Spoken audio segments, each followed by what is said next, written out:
नमस्कार, मी राम जाधव, शासकीय योजना अभ्यासक तथा शासनाच्या विविध योजनेचा लाभ घेऊन सुमारे 1,31,00,000 रुपयाच्या योजनेसाठी पात्र झालेला मी एक लाभार्थी आहे. मित्रांनो, सर्वप्रथम राम सेतू उद्योजकतेचा या युट्यूब चॅनलमध्ये तुमचं सहर्ष स्वागत आहे. मित्रांनो, तुम्ही बघत आहात की सध्या आखाती देशामध्ये जे युद्धजन्य परिस्थिती निर्माण झालेली आहे आणि सदरील परिस्थितीमुळे जे ऊर्जेचे स्रोत आहेत त्या ऊर्जेच्या स्रोतावर प्रचंड अशा प्रमाणात ताण आलेला आहे आणि त्याचा परिणाम म्हणून शहरी व ग्रामीण भागात सुद्धा जो आपला गॅस आहे त्या गॅसचा तुटवडा भासत आहे. मित्रांनो, 2020 साली भारताचे प्रधानमंत्री नरेंद्रभाई मोदीजी यांनी एक नारा दिला होता आत्मनिर्भर भारत योजनेचा.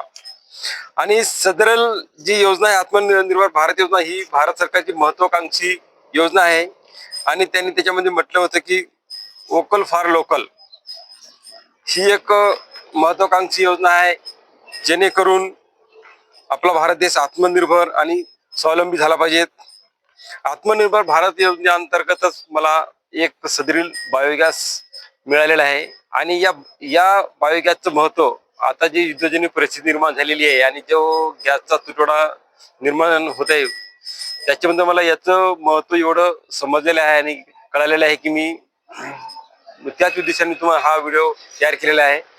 मित्रांनो, सदरील जो बायोगॅस आहे सदरील बायोगॅस मला NDDP हिंदुजा महिला milk producer company, Mobius foundation, मृदा आणि बायोसिस्टिमा यांच्या संयुक्त विद्यमाने मला सदरील बायोगॅस 100% अनुदानावर मिळालेला आहे.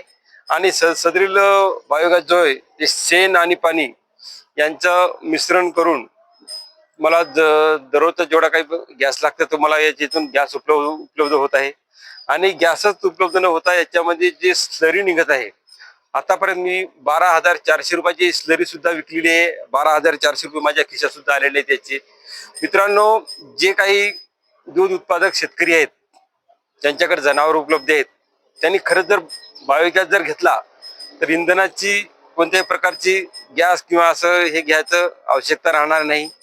आणि याची जी स्लरी निघते स्लरी जे काही आपण रासायनिक खत टाकतो रासायनिक खतामुळे शेतीचं प्रचंड प्रमाणात नुकसान होत आहे. याच्या स्लरी जी आहे ती एकदम सेंद्रिय खतासारखी अशी स्लरी निघत आहे. एक नंबरची स्लरी आहे. स्लरी तुमच्या शेतामध्ये टाकून जर उरली तर विकू शकता, तुम्हाला त्याचे 4 पैसे सुद्धा मिळतील. मित्रांनो, बायोगॅस शेतकऱ्यांनी जास्तीत जास्त बायोगॅस आपल्या शेतावर आपल्या घरी इन्स्टॉलेशन केले पाहिजेत. कारण की सदरील बायोगॅसचे जे महत्व आहे मी बघत आहे की गॅससाठी सध्या लांबच लांब रांगाला लागत आहेत. मित्रांनो, मला कधीही गॅस घेण्याची आवश्यकता राहिलेली नाही. कारण की इकडे बघा तुम्ही, एवढा गॅस माझ्याकडे आता शिल्लक आहे. कारण की माझ्याकडे बायोगॅस असल्यामुळे मला कोणत्याही सिलेंडर वगैरे काही घ्यायचं काम राहिलं नाही. मित्रांनो, तुम्ही सुद्धा एक बायोगॅस घ्या आणि रोजचा लागणारा इंधनाचा खर्च सुद्धा वाचेल आणि तुम्हाला त्याच्यातून बायोगॅस स्लरी सुद्धा मिळेल. मित्रांनो, तुम्हाला आता या बायोगॅसवर माझी एक शेगडी आहे, तुम्हाला ती शेगडी दाखवतो. चला.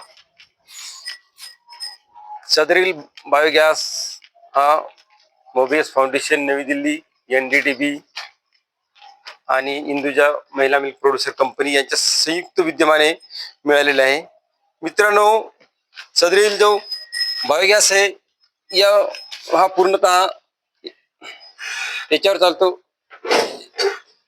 लायटर कुठे सदरील बघू शकता तुम्ही, चालू केलेला आहे. ही एक शेगडी आता चालू झालेली आहे आणि ही सुद्धा आणि सामान्य गॅसपेक्षा त्याची ऊर्जा ही प्रचंड ऊर्जा असते. बघा तुम्ही, आता हा जो गॅस चालत आहे हा बायोगॅसवर आहे. मला कसल्याही प्रकारचं LPG किंवा असे गॅस सिलेंडर असे वगैरे काही आणण्याची आवश्यकता राहिलेली नाही. बघा मित्रांनो, तुम्ही सुद्धा या अशा योजनेचा लाभ घ्या. कारण की शेतकऱ्यासाठी खूप हिताची योजना आहे आणि 100% अनुदानावर आहे. त्याच्यामुळे जास्तीत जास्त शेतकऱ्यांनी या योजनेचा लाभ घेतला पाहिजे. धन्यवाद.